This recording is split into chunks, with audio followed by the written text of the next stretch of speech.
Sometimes we can be a little independent and not ask for help. Yeah. And not even realize that asking for help is okay. When you come from an independent spirit, you think that asking for help is weakness. And it took me so long to realize that people want to help. Whether you're paying them or not, people want to help you. And if every time you say no, it can hurt their feelings. Just because if you're a giver and you're a doer, other people want to be able to do that also. Right. And that's a huge moment for me when I realized that. Yeah.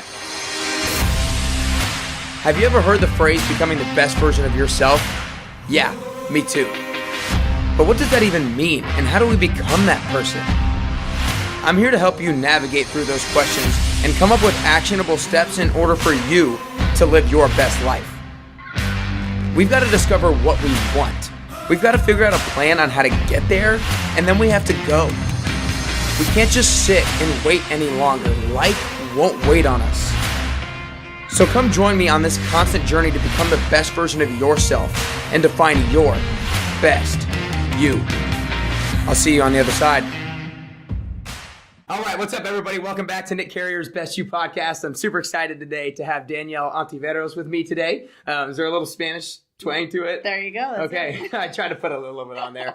I'm not very good, but I'm super excited to have you here because, as I kind of told you before, we got on camera and got on the microphones that when I first moved to Nashville, I started seeing these grab the gold bars everywhere I went, to a bunch of different fitness studios and a bunch of different health stores or everything like that. And I'm finally excited to meet the woman behind the bar. So I'm excited to have you here today. Thanks for coming. But the way I kind of want to start is basically when I did, my research on you and saw different videos and different stories, it always starts with when you came up with the recipe when you were 16 years old in New Orleans in your mom's kitchen. So I kind of want to start with that. But I also, one of the parts that I haven't really learned yet is, you were 16 years old, you created the recipe, and then the next day you go out and start selling it. But when does it become actually a business? So I kind of want you to kind of start with the story with that. Well, it depends on how you define a business. Exactly. Because I was making money the very first day. There you go. However, it wasn't as easy as I thought it was going to be. And I didn't understand the difference between cold market, warm market. I just went out and started selling to strangers. And I came home crying because it was a little bit tough. I didn't cry till I got in the house and closed the door. But, my mom said, why don't we start selling to friends, family, and neighbors? And I was like, oh, that makes sense. People people who trust you. So I would say probably in the first few months, I was making $500 a month. Okay. So that's pretty decent for a 16-year-old. Yeah. And so why did you want to create the recipe yourself? Because I don't like breakfast and I constantly skipped it. I found myself tired, skipping the most important meal of the day. And before lunch, I was tired and I was hungry and I was cranky and just didn't feel like I had enough energy. So I thought I could create something better than was out there. And what was out there didn't taste good and didn't fill me up. Yeah. Why did you think that you could create something? I feel like a lot of people wouldn't just be like, oh, I can do this. I'm one of those people who believes that no matter what I have an idea for, I can do it. Okay. I just have never lacked that kind of confidence. It was just a matter of if there's a need, I can figure it out. Mm-hmm. So let's go a little bit more. So you're making $500 a month, right? Mm-hmm. You're 16 years old. You were homeschooled, correct? Yes. And then, did you go to college? What are the next steps in terms of that? No, I didn't go to college. I was homeschooled for high school. I went to regular school up until 8th grade. And I was homeschooled for high school. Did not go to college. I decided that I would keep making my snack bars, but that I wanted to be a pilot. And so I got my pilot's license before I could drive. Started flying planes. That's actually really weird. It was. I was having people drop me off at the airport so I could fly planes. Yeah. And then I was flying some charters and decided that to me, it felt like being a glorified bus driver. I was going back and forth between New Orleans and Destin. And, it was just like a route. And I was getting tired of it. And I said, I want to interact with people. And that's who I am. I need to be around people. I need that charge. Mm-hmm. And so just putting headphones on and flying a plane didn't seem as exciting as for me, the challenge was learning to do it, tackling that. And once I had achieved it, I didn't feel like it was very challenging anymore. Mm-hmm. So then I decided to do massage. Yeah. And got my massage license and started doing massage for the New Orleans Saints, which I did for 10 years, for 10 seasons. What do you think is the biggest lesson you learned from doing that massage therapy for the New Orleans Saints? First of all, it's very difficult work. If anyone thinks it's glamorous, it is not. It is very hard, but it was rewarding. So for me, it was a matter of, flying a plane was an activity that you did by yourself. But when you're massaging someone, it was a matter for sports therapy that they needed a result. They need to be able to go back in the game and be okay. So for me, it was an immediate payoff. It was, some sort of interaction with the person where you could affect them in a way that they were living a better life immediately. That's a huge payoff. Yeah, no, definitely. And being around there for 10 years, I'm sure you got exposed to a bunch of different successful people in the NFL. And with it being massage therapy, you're probably having a good amount of conversations with these guys. Is there anyone in particular that you felt like you learned the most from, or anything in particular that you learned the most from, any of them? Well, one thing that was interesting that I think is that no matter who they were or where they were in their career, they really thought it was cool that I was making these snack bars, and they wanted to. Can you make a snack bar with my name on it? Can you make it a branded bar for me? And so one thing about that was while I was doing that, I was very conscious to continue growing my Grab the Goal business, making my snack bars. Thinking if there's people who are as successful as these professional athletes and they want a bar, this is a very relevant market. So I continued that business while doing that. And of course, the Hurricane Katrina affected it all in 2005. That's when I moved to Nashville. So yeah, well, it's had to have been awesome that NFL players were so supportive of what you were kind of doing on the side. Definitely. And I think a lot of people probably can relate with, you had this job as a massage therapist, but kind of had this side hustle or side business. So I think a lot of people can probably relate to that. So tell me a little bit what it was like personally to have all this stuff going on, having this main job and then trying to grow this business on the side. It was a big time commitment, but I had such drive, especially, we're talking your 20s. You have all this energy. And when I'm telling you, when you have that much energy and you're that young, if you can focus on what you want to do and go for it, you're going to be very successful. You do have, it's natural. You don't think it's going to happen, but in your 30s, you're a little bit winding down. Your 40s, you have to kind of change your lifestyle. Your body dictates that at some point, but you don't realize that you can burn the candle at both ends in your 20s. So I was working probably 80, 90 hours a week. My typical schedule was do massages from about 2 o'clock in the afternoon to about 2 o'clock, 3 o'clock in the morning, come home. Work my Grab the Gold business by answering all these emails and processing orders and everything, and then take a little nap for about 2 hours and then go to my office and either make the bars or ship the orders and then go right into the massages at 2 o'clock. And so I was doing that round the clock. Sundays on away games were the only time I had to myself. Oh gosh. Yeah. That's a good point. So while you're doing it on the side, what was the one thing that was holding you back from, being able to do it full time? Time commitment. It was time commitment. It was time commitment. And that's one of the things, a turning point was, let's say, the hurricane. So when I moved to Nashville, because customers from Grab the Gold reached out and said, we really love your product. We want you to move here, and for it to be a Nashville or at least a Tennessee product. Right. And when that many people reached out from this area, really caring about me and about the product, I immediately knew it was the right place to move. But I had an opportunity. Someone said, okay, well, I can hook you up with the Titans and you can keep doing what you're doing. And I realized I hadn't had a social life in 10 years. I worked every night. I hadn't seen a movie. I hadn't had a date. I hadn't done anything. And I had a decision to make. And it was really difficult because, like I had mentioned, the immediate payoff of doing massage work where you are seeing a result right away and you have someone who's thanking you for it. Right. How often do you get that in a job, where someone's like, thank you so much, or if they can't get an appointment, they're like almost crying and beside themselves, so it was really an emotional connection with people. And, so I had to make a decision. I decided not to continue doing massage therapy. It was the hardest thing for me to disconnect from that part of myself that I had really identified with, even to disconnect from being involved with the NFL at that level. And it was difficult for me. And then at that point, I made my decision to turn my full focus on my snack bar business. Yeah. What do you think gave you the leap of faith to be able to do that?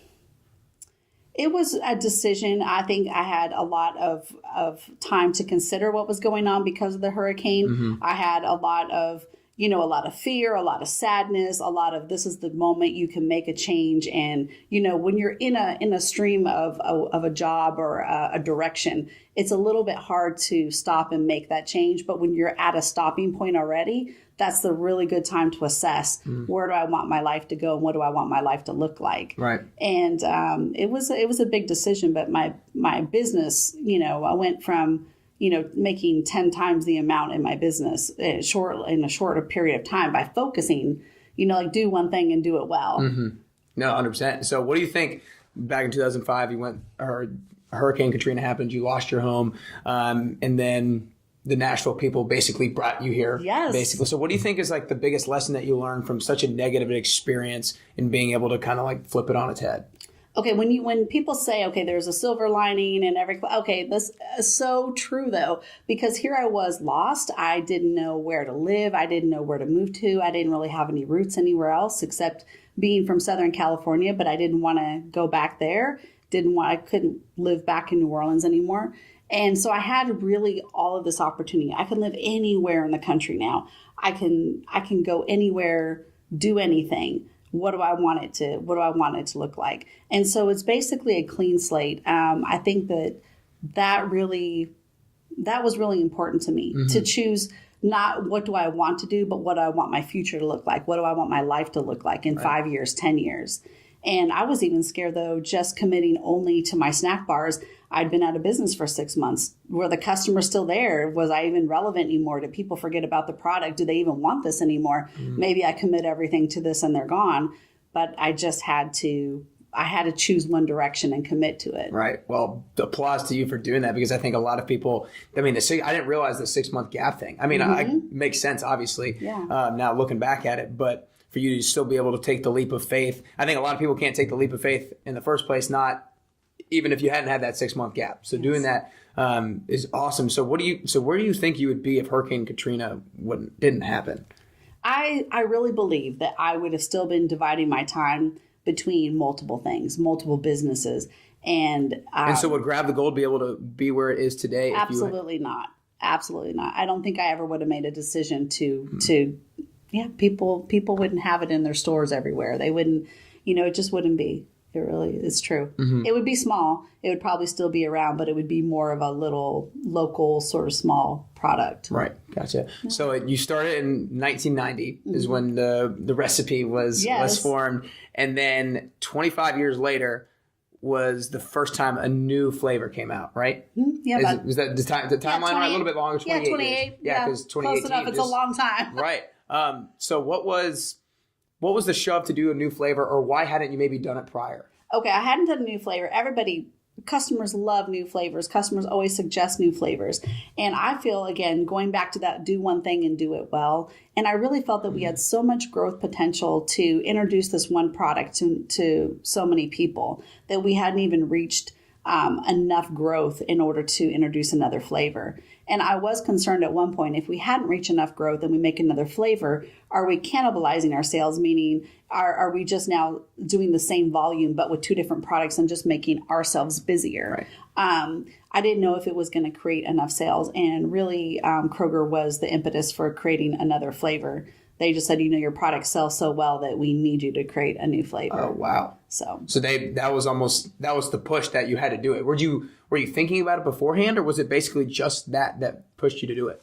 That was the push to do it. I had always had ideas. Even when I was 17, 18, I had different flavors lined up. I wanted to create so much. And it was really my mom who kept me focused. She was saying, Danielle, you have this entrepreneur mind. You have this creative mind. You think of businesses and products every single week. You have to keep focused. And even then, when I was in New Orleans, I felt that I was focused by doing 2 or 3 businesses at a time. I sometimes had another business or 2 also. And but for me, that was actually control. And as I've grown in discipline and I've gotten older and wiser, I've really, really learned to keep a focus. Okay. And then, in fact, when you go to the vision part and you go to what am I going to create? Where is this going to go? I've almost honed my discipline so much that I really have to get into an imaginative space to really imagine what could it look like? What else could I create? I almost went the other way to where I'm just very logical and very disciplined. Right. So it was interesting. So you said you almost had a couple of other businesses. What are those other things that you I had a cleaning business. Okay. I had a skincare business where I created products for salons and spas that were private label and they were customized just for them. The scents, I created different scents and different product lines for them. But then you just kind of realized I needed to refocus on grab the gold, or yes, I mean, I was busy, 20 hours a day, right, for years. I mean, probably for I don't know, 15, 20 years, I was comfortable working 20 hours a day. Oh, my Lord. So what's it like working 20 hours? I mean, we already talked a little bit with New Orleans when you had the side hustle thing, but that had to be a little bit of a, take a mental toll on you. I mean, what was it like? I think it does. But at the time, I'm just like a very energetic person, and I get very passionate about something. So it's almost a drive where I would just become consumed with work, and actually work became my outlet. It became my sense of satisfaction. And okay, so I'm in my 40s now, and I'm learning now that I've focused so long on work that I've neglected social, I've neglected family, I've neglected a lot of different things. I've neglected hobbies. I've neglected taking time for myself. And to me, those things are difficult because I'm so used to being in business that I quantify everything with a return. So if I know I do these emails or I do these calls, I can see a return, I can see a result. But if I go out and socialize or go to a movie, what's my result? What's my return on that time? And there's not necessarily a quantifiable or measurable thing. And there doesn't need to be, Nick. Right. There doesn't need to be, Nick. But to try to change that after so many years. Well, especially because you were 16 when you kind of started in that business mindset a little bit. Oh, yeah. I mean, I was always in that mindset when my friends wanted to create a lemonade stand. And when we were like 10 years old, I told them why it wouldn't work and what the profit margin was. And this is just the way my mind worked from an early age. I mean, I didn't see fun. Where did that come from? I think it was just my nature. You know how some kids just, they have a nature. They're very introspective. They're very outgoing. But for me, I just tended to see through things and just like, well, you don't want to do that. You don't want to waste your time. It's not going to be profitable. And unless you use your mom's cup, your mom's ice, your mom's lemonade, and then you're not really doing a lemonade stand. I don't know. I kind of took the fun out of it. Were you homeschooled when you were young too? No, but I was an avid reader. No, I wasn't homeschooled till high school, but I was an avid reader. I mean, I would spend, I read every book in our school library at least once, and sometimes I'd start on a second time, same school, kindergarten through sixth, and I still do that. I still read 1 to 2 books a week. And are they centered around any particular subject, or are they fiction, nonfiction, or just kind of whatever? I need a mixture of both. Historical fiction. It could be a detective novel. It could be a business book. You just love reading. Yeah. I'm like a sponge. I love it. That's awesome. So we were talking a little bit before we got on here about how being the best version of yourself means something different for every single person. And I talk a lot about how I'm a habit person and I like a schedule. Yes. And that works for me because it keeps me feeling in control of what I want to do. Yes. But we talked beforehand about how you're pretty different. You kind of you maybe set daily goals. And it's not necessarily at this hour I have to be doing this. You're very much kind of more like flying at the seat of your pants. So I want to talk a little bit more about kind of where you developed that, not being like a scheduled person, more just kind of like I'm going to do it when it feels right. Right. Yeah. I grew up with both my parents being entrepreneurs. My dad had a landscaping business. My mother was a public speaker, like a personal life coach. And so she would travel all over. My dad was doing his own business and they were divorced, but I was seeing that in both situations. And so I don't remember, I just recently found out my mom did have a regular job at one point when I was young, but I don't remember it. So in my memory, I don't remember my mom ever going to a job every day. I don't ever remember my mom going to work. She worked from home. She would travel and speak. She would have classes that were scheduled, seminars, but I don't remember any kind of routine in our house ever. And so I grew up with no structure, and it was just, you do, what my mom's saying was, what is your true desire? And it wasn't, what do you want? It's within you, what's going to make you fulfilled. And that was my guide. And of course I was always, I was a very disciplined, how do you call it? principled person. Okay. So like I knew I had to do my homework. I wanted to do my homework. I was a little nerd. I wanted to do it. You read every book in the library twice. I was the kid in school who was always raising my hand, and the teacher was like, okay, is there anybody else besides Danielle who wants to answer this question? You were that person? Yes, I was that person. It's like the person that everybody doesn't like, that's annoyed. But I was just so excited and wanted to be engaged. And, I was like, wanted to learn. So just as far as no structure, let's say when I was homeschooled, or when I was doing my homework at a young age, my mom didn't say first thing when you get home, you have to do it she's like, you can go out and play. You can eat dinner when you want. You can do your homework when you want, just as long as that all gets done before you go to bed. And that's it. So we were really brought up and taught to manage our own time. Yeah. So that's where I still am now, where I have daily goals. I know what I need to accomplish in business and personal, and maybe even my fitness goals are daily, or maybe it's take a walk every day, but maybe it's like work out 3 times a week. Yeah. And I could do those 3 days in a row, or I just have to be able to fit them in where I want. Because if I have a schedule, to me, where to you, that's security and that's comfort and that's where you live. Mm-hmm. To me, it's the opposite. If you put me in a schedule, I don't know. I'm like a wild cat in a cage. No, I think it's really important for me to hear that, because I think it opens my eyes to realize that not everybody needs to not necessarily do it the way that I'm doing it, but not everybody needs like a strict habit or schedule that I'm going to do this at this time because it works for you. Mm-hmm. And as we talked beforehand, I think for everybody, it's important to discover what the best version of yourself actually means. And I think a huge step of that is becoming self-aware and knowing that this is going to actually work for me. This keeps me happy. This keeps me feeling fulfilled. So it's not bad that I'm not setting these specific times or these specific habits, because I think I might have come from a place being like, oh, she's not doing it right beforehand. But sure. I realized you know what? Everybody's going to be a little bit differently. And I think it has to do a lot with your personality and how you were brought up and what you're used to. Yeah, because you never saw a routine by your parents necessarily. So I feel like that kind of transferred into how you're living now. Well, even with my work, I've always worked for myself ever since I was 16. I've worked for myself.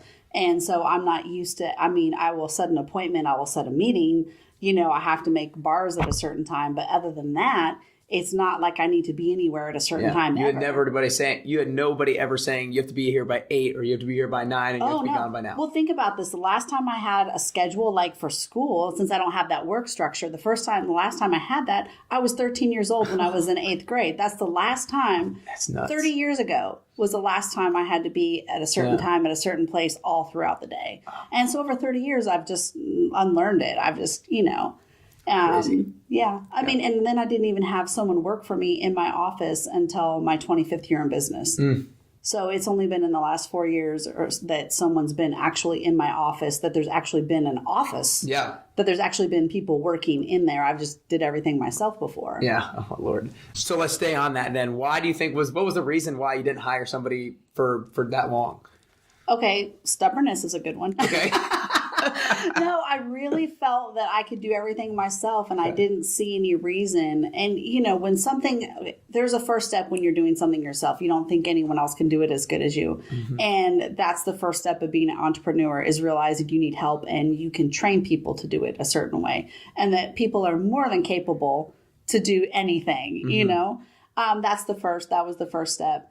And then also once I did hire people, I had trouble delegating, not because I had trouble with control, but I just thought that I could do all of this. And it's been a learning experience even now is, what do you have on your plate, Danielle? Give me some of it. What do you have that's too much? Give me some of it. And I'm like, oh, that's right. I can share, Well, I think because you were by yourself for so long, almost like the longer you were by yourself, the more and more it would get difficult to hire somebody because you're so used to seeing everything yourself and doing everything yourself. And I don't, like you said, it might not have been from feeling a lack of control, but there's still a little bit of doubt. Is something getting done besides what I'm doing? Because I'm not actually seeing it. I mean, it was even more making the bars. I would start doing all the cleanup and start washing down the machines and everything. And one lady said, Danielle, why are you doing that? And I said, because I know how to do it and I do it really good. She goes, you have 5 people right here who can do it perfectly well. And she's like, why are you paying us to stand here and watch you wash the machine? I was like, oh, that is such a great point. you know, but sometimes sometimes we can be a little independent and not ask for help. Yeah. And not even realize that asking for help is okay. When you come from an independent spirit, you think that asking for help is weakness. And it took me so long to realize that people want to help. Whether you're paying them or not, people want to help you. And if every time you say no, it can hurt their feelings. You know, just because if you're a giver and you're a doer, other people want to be able to do that also. Right. And that's a huge moment for me when I realized that. Yeah, I think that's a big lesson, because something that I've heard recently is kind of on the same notion, where when people, you know, a lot of people, when they give other people praise, they kind of deflect it. Yes. And they're like, oh, no, like you're so great, that sort of thing. I've realized or learned that you got to take in the praise, both for yourself but for the other person, because if you don't let the person give you the praise, then they don't get the satisfaction of giving you the praise. It's exactly the same. Yes, you're taking something away from them by not allowing them to give. Exactly. It's like, why should I be so selfish? Go ahead, give it to me. Shower that praise down. Yeah, keep on going. You didn't get everything yet. That's funny. So your dad was an entrepreneur, had his own landscaping thing, and your mom, which was a kind of a life coach, motivational speaker type thing. What do you think is the biggest lesson that you learned? We'll start with your dad and then we'll go to your mom.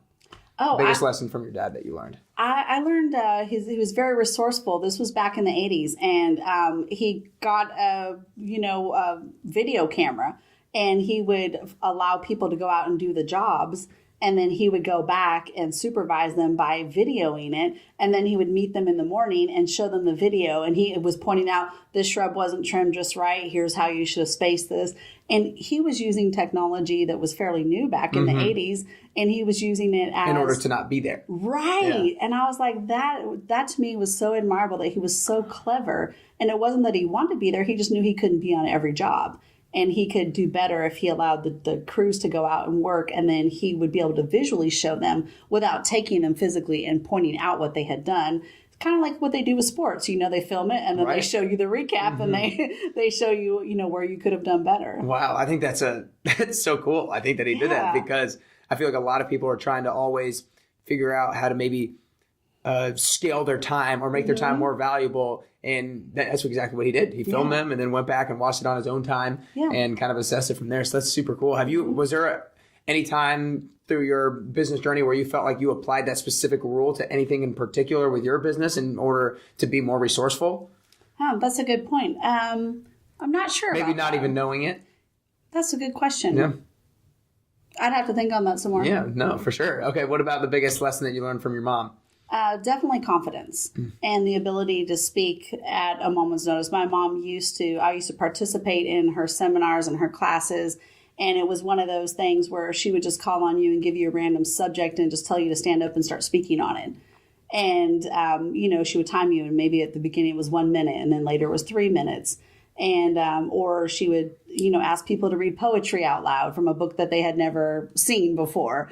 Just all kinds of different things to let you know that, public speaking. And she would, tell you how to use your voice and how to make sure you're using power and you're projecting and how to modulate your voice. And it was all very interesting training. And from the time that I was little on, so I was always around a lot of people, and I was around adults all the time. Right. So that was, I was a child in these classes, and I grew up through them. And so I just felt very confident speaking to people. And I think that really helped too, especially when I have a team of people. What I think one of the things, and that I think that I can say that they would feel, that everyone feels in our workplace, is the connection. That it's not, to me, I never have had a job. I've never had a manager. I don't know how they're supposed to act, but I treat people, just as we're sitting here, that's how I am at work, and that gives people that feeling of, you're working together, you're working as a team, you're not working for somebody. Yeah, working with them, not necessarily for them. Yep. I think that she definitely gave you the confidence, but I think also almost like a bigger thing is that she got you comfortable with being uncomfortable, throwing you in these situations that I have to. I mean, that you have to just talk in these situations when you're a kid in front of all these people who are much older. Right. So, I mean, I know exactly where that translates to. Let's just say when I go to these meetings for like huge stores, and you're supposed to present, and you're put in this room full of people where you're supposed to talk about your product and present, why you should be in their stores. Am I nervous? No. Do I plan for it? Not really. I mean, I know my product and I'm, Right. you know, but like I don't prepare a presentation. I speak to them just like I'm speaking to you now. Mm-hmm. And people are like, "Oh my God, are you nervous or were you just so intimidated?" No, I'm not the least bit. They're a person and they're doing their job. They're trying to make decisions. And I'm going to tell them about my product and about our mission and about, you know, our culture and where we want to be and why we want to be in their store and connect with them. And, you know, it doesn't need to be businessy. Mm-hmm. It doesn't need to be very like uncomfortable and everything. Right. But I think I got that from that training. Yeah, 100%. Was there ever a time when you were going through this process of the developing Grab the Goal and developing the business that you thought maybe this isn't it? Like maybe I'm gonna quit. Did you ever have like a doubt it? Who doesn't want to quit at some point? I mean, really, who at some point doesn't say, "Oh my goodness, this is too hard. This is boring. I feel like this is repetitive." And again, we'll go back to something my mom taught me because in the beginning, I wanted to quit so many times. And she said, "Why? Why do you want to quit?" I said, "Because it's not fun." And she said, "Why isn't it fun?" I said, "Because I'm just doing the same thing over and over. I'm just making bars, filling orders. You know, it's just the same thing over and over." And she said, "If it's not fun, it's not the business's fault. It's not the product's fault. It's your fault." And I was like, "Okay, let me think about that." She said, "You're the one who determines if you're having fun. It's not what you're doing. It's how you're reacting to it." And she said, "The thing with you is that you are an excitable type person. You like the creativity. You like to make new products. You like to make new businesses. You like the creation stage." And she said, "The fact that you're not comfortable with the maintenance, the basically the development, the long term, you're not comfortable with that." And she said, "You can't always be creating something or else you'll never get anywhere. And until you're comfortable with the mundane, the routine, the daily, like just repeating things over and over," she said, "you're never going to get anywhere." Mm. And then she said, "You have to find joy in the daily things. You have to find joy in the repetitiveness of it. But that's up to you. That's not up to what you're doing. It's up to you to create it." Mm. So you would kind of always just go back to that idea. And during those times where you had that self-doubt or yeah, so it was in my early 20s. I was like, "Oh, I'm just bored. I want to do something else." Or, you know, "Squirrel, there's something over there. That looks really fun. I wish I was doing that." And she's like, "You know, you're just... basically," she's like, "if you want entertainment, you're not going to be successful. If you want to be entertained, you're going to choose the wrong things in life. So it's basically finding out what you value and what you want to do, and then putting your energy towards that. And it's up to you." She's like, "Passion comes from within. Mm-hmm. You know, it's up to you to be passionate about it. It's up to you to be excited every morning when you wake up." And it was a little bit hard in the first, I'd say 5 or 6 years. And after that, I settled in and I love my job. I love what I do. You know, I love making these products. And I'm passionate every morning. Mm-hmm. Wow. I think everybody should literally rewind that and listen to the last like 2 or 3 minutes from when I asked you, you know, have you ever thought about quitting? That message from your mom was just, it resonates. I feel like so much with me that you have to be, I forget exactly what the quote you said. I can't wait to go back and listen to it. But oh my gosh, it just was like awesome. It's super really powerful. a mindset. It's what you decide to be. Right. When you wake up in the morning, what do you, it's not how you wake up. Some people are like, "Oh, I just woke up this way," or "I woke up tired," or "I woke up feeling sad." Okay, that's fine. But my mom used to say to me, "You have 3 minutes to change your attitude." Mm-hmm. You have 3 minutes. And then as I got used to that, she would say, "You have 2 minutes to change your attitude." Mm. And then it got to be, "You have 1 minute to change your attitude." You know, like if you want to sulk and you want to feel sad or sorry for yourself or whatever. And then pretty soon it was like, "Nope, you don't need to. Change now." Mm-hmm. Change now. Yeah. And, well, I'm really glad you said that because it reminded me of what you said in terms of, like you said, "I'm not having any fun." And she's like, "Okay, why are you not having fun?" Yeah. And then she was saying that you kind of decide whether you're having fun or not. It's like how you, not what you're doing, but how you react to it. There you go. So really love that. What do you think is the thing you're most proud of, maybe business or maybe like personally throughout this journey over the last, let's see, since 2005 or maybe even before that, I guess, in your professional life, what do you think you're most proud of? The thing I'm most proud of is keeping it about people and not about business, not about numbers, not about profit. Just keeping the focus on the people, whether it's the customers or the people who are making the product, the people who are working with us, the people who are selling us the ingredients. To me, it's all about relationships. It's about caring for people. It's about having like this kind of connection with everybody every time. It's never, I'm too busy. It's like taking the moments with people, because if you don't take moments with people, you're going to be at the end of your day, at the end of your week, 5 years from now, at the end of your life, wondering, why do I feel unfulfilled?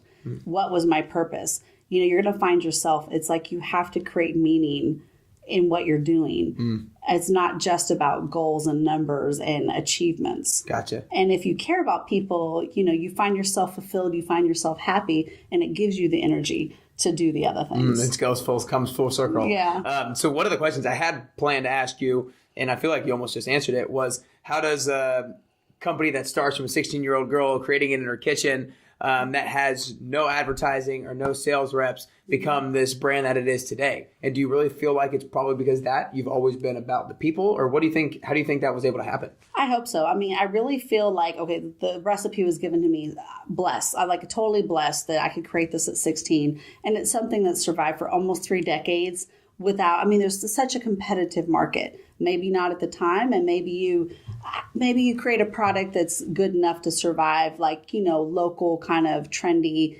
people supporting local. But as it grows, people are still responding to it.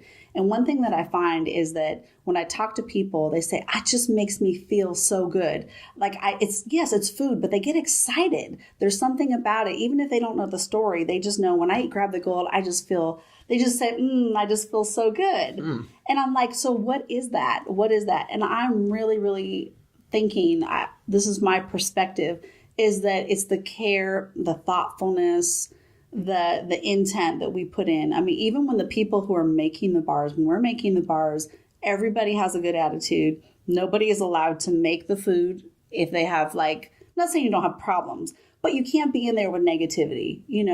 Everybody knows that. That's our culture. If you're upset, you have negativity, you have issues, you leave them outside. So I just really feel like, when you eat restaurant food, it's one thing. When you eat home cooking, you feel something. You feel nourished. You feel good. And I'm hoping that that's what's translating to people, why they're drawn to it so much. That's really cool. I think that's super powerful. We've talked a lot about your past and kind of how it's gotten to the point today. What's your biggest struggle personally with the business nowadays? Well, my biggest struggle is having neglected my kind of self-care or hobbies, personal life for so long, is learning to take the time away from my business and knowing it's going to be okay. I have plenty of great people in place. Not everything has to be done by me, and that's the way it should be. But I also just I'm relearning, I guess, how to be childlike, how to take time, how to have fun.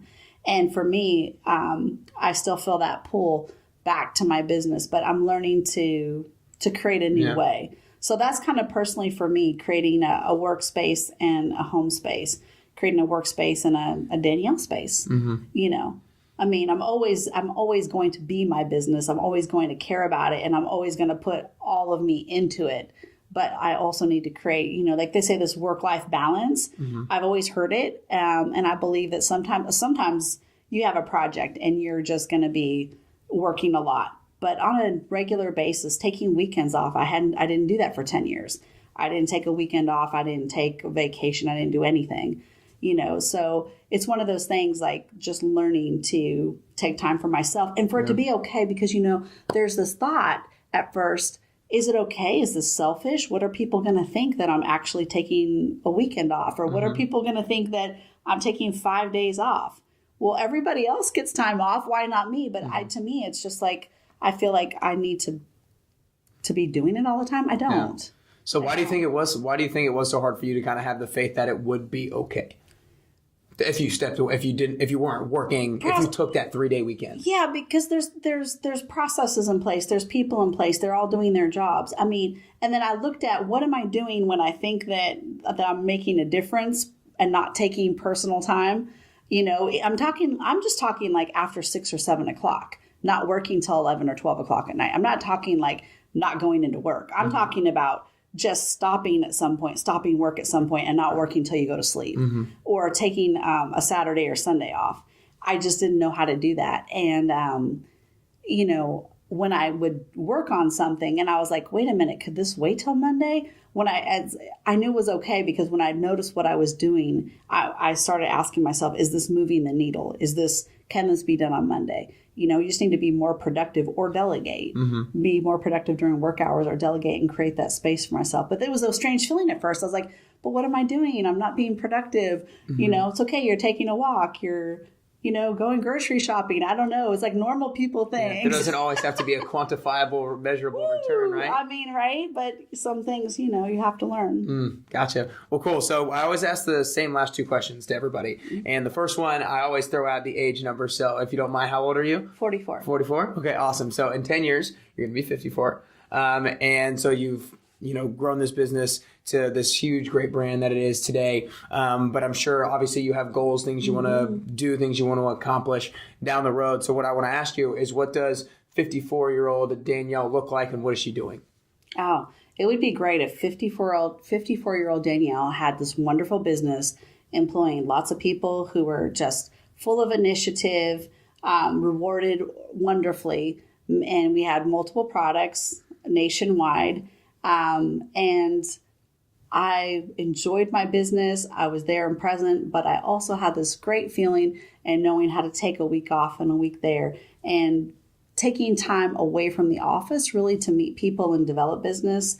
And I would also like to do more public speaking and, really kind of telling the story and telling life lessons and inspiring other people, because I feel like I have a lot to give back, and I feel like I want to share with people. So I feel like in 10 years, I will have that also going on in my, throughout the year. Gotcha. I love that. And so before I ask the last question, I want to acknowledge you first, because I want to acknowledge you for your courage for, having the Hurricane Katrina happen, having this 6-month gap. And I kind of said it already. I think it's just unbelievably unique that you were able to take that leap of faith to go full time with Grab the Gold when you could have taken the tennis job with the Tennessee Titans. And I think a lot of people would have loved that security, but you had the courage enough to take that leap of faith to know that you were going to make it happen regardless. Which is really cool. And so I want everybody to support you as much as possible. Tell everybody kind of where they can learn more about Grab the Gold and all that good stuff.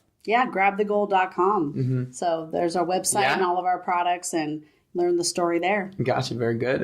So the last question I always ask everybody is, we've communicated about becoming the best version of yourself and how that looks differently for every single person. And what I like to say is, I think that we're all on this journey of life, and we all go about it differently, but we're all after the same goal of becoming the best version of ourselves, but it looks differently for every single person. So what I want to ask is, for you personally, if there are 3 things that you could do or 3 things that you could work on to become closer to that best version of yourself, what are those 3 things that you could do or 3 things you could work on? Taking time for myself every day, whether it's meditation, exercise, reading something inspirational, something that's like really fulfilling for myself, but taking the me time, that's really important for personal growth. I would say some consistency every day like that. The other thing I think would be to find a hobby and really participate with it. I'm still looking for a good one. If you know any hobbies, any suggestions would be welcome. Okay. And I think something that's really important is thinking more about vision and mission and the action steps that need to be taken for that, whether it's personal or business, actually making a plan. And being thoughtful about it and taking the time. That to me is something that I'm doing now, kind of refreshing, and starting in December, I was doing that, and just to keep repeating that and coming back to it. There's so many times that we set goals, or we make a business plan, or we set goals in December, but how often do we come back? There's accountability, but it's not just coming back to the accountability. It's coming back to, is that still my passion? Is that still the direction I want to go? Is that still working for me? And it's okay to change and tweak things. it's okay. That's the great thing. It's a plan, and that means it can change. So it's not being so hard on yourself that you need to stick to these things. Is that still working? Am I still going where I want to go? Well, those are 3 great ones. I want to personally, not that it means a whole lot, but I want to give you permission to take a little bit more time for yourself, because you've done some amazing work over the last number of years, so you deserve it. Thank you. But that's all we got. I appreciate you coming in. Thank you. Thank you so much.